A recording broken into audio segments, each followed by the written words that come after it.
ఒకప్పుడు భూమి మీద మనుష్యుల పాపం చాలా ఎక్కువయింది.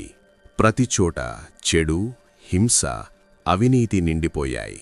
మనుష్యులు దేవుని ఇష్టానికి విరుద్ధంగా జీవిస్తున్నారు. అది చూసి దేవుని హృదయం దుఃఖంతో నిండిపోయింది. కాని ఆ కాలంలో ఒక మనిషి మాత్రం దేవుని దృష్టిలో కృప పొందాడు. ఆ మనిషి పేరు నోవహు. నోవహు నీతిమంతుడు. అతను దేవునితో నడిచాడు. అతనికి 3 కుమారులున్నారు. వారి పేర్లు షేము, హాము, యాపెతు. అప్పుడు దేవుడు నోవహుతో ఇలా అన్నారు: భూమి మీద మనుష్యుల చెడు చాలా ఎక్కువైపోయింది. అందుకే నేను భూమి మీదికి జలప్రళయం రప్పించబోతున్నాను. కాని నువ్వొక ఓడ కట్టుకోవాలి. గోభెరు చెక్కతో ఓడను నిర్మించు. దానిలో గదులు చెయ్యి. లోపల బయట కీలుతో పూయి. ఆ ఓడ పొడవు 300 మూరలు, వెడల్పు 50 మూరలు, ఎత్తు 30 మూరలు ఉండాలి. ఓడకు పైభాగములో వెలుగు వచ్చే చోటు చెయ్యాలి. 1 మూర ఎత్తులో అది పూర్తవ్వాలి. ఓడకు పక్కగా ఒక తలుపు చెయ్యాలి. కిందంతస్తు, మధ్యంతస్తు, పైయంతస్తు చెయ్యాలి.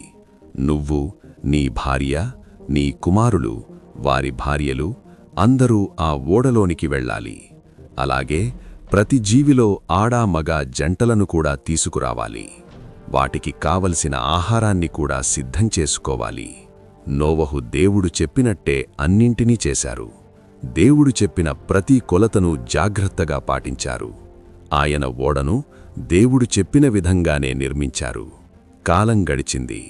అప్పుడు దేవుడు నోవహుతో మళ్ళీ ఇలా అన్నారు: నువ్వు నీ ఇంటివారందరితో కలిసి ఓడలోనికి వెళ్ళిపో. ఇంకా 7 రోజుల తరువాత నేను భూమి మీద 40 రాత్రులు 40 పగళ్ళు వర్షం కురిపిస్తాను. అప్పుడు నోవహు తన కుటుంబంతో కలిసి ఓడలోనికి వెళ్ళాడు. జంతువులు, పక్షులు, నేలమీద ప్రాకే జీవులు అన్నీ దేవుడు చెప్పినట్టే జంటలుగా ఓడలోనికి వచ్చాయి. ఆ తరువాత ఓడ తలుపులు మూసివేయబడ్డాయి. ఆ తలుపు మూసుకున్న క్షణం నుండి ప్రపంచ చరిత్రలో ఎప్పుడూ చూడని జలప్రళయం మొదలు కాబోతోంది అనే విషయం బయట ఉన్న ఎవ్వరికీ కూడా తెలియదు.